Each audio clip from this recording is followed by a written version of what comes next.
আসসালামু আলাইকুম বন্ধুরা। আজকে আমি পেঁয়াজ কলি দিয়ে ডিম দিয়ে রান্না করব।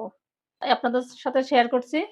খেতে অনেক মজা। আপনারা যদি না খেয়ে থাকেন একবার বানিয়ে খেয়ে দেখবেন। তো চলুন আমার সাথে। প্রথমে আমি এখানে পেঁয়াজ কলিগুলা আগে থেকে একটু ভাপিয়ে নিয়েছি। এখন প্যানে তেল দিয়ে দিব।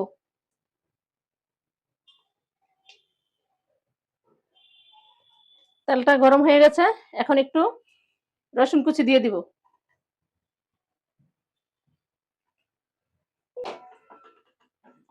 এখন পেঁয়াজ কুচি দিয়ে দিব।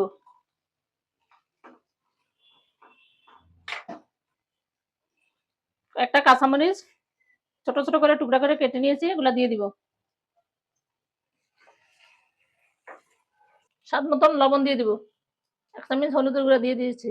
1 চামচ মরিচের গুঁড়া, 1 চামচ ধনিয়ার গুঁড়া, 1 চামচ জিরার গুঁড়া। ভালোভাবে এগুলা একসাথে কষিয়ে নিব। আজকে ডিম দিয়ে ভাজি করবো পেঁয়াজ কলি, তাই এখানে আমি 2টা ডিম নিয়েছি। এখন 2টা ডিম এখানে দিয়ে দিব।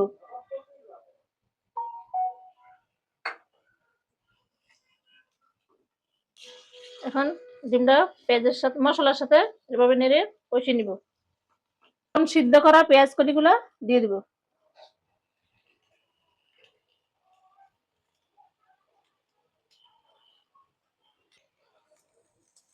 সবগুলা একসাথে এভাবে মিশিয়ে কষিয়ে নিব।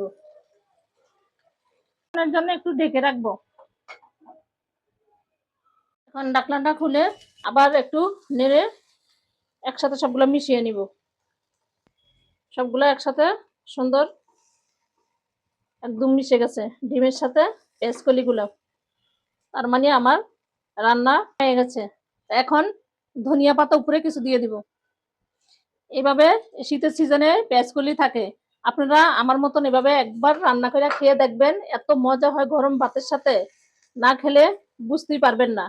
তাই আপনারা এভাবে আমার মতন ডিম দিয়ে বা যেটাই হোক, চিংড়ি মাছ দিয়ে অনেকে করে, ডিম দিয়া বা চিংড়ি মাছ দিয়ে আপনারা করে একবার দেখবেন, আপনাদের কাছে খুব ভালো লাগবে।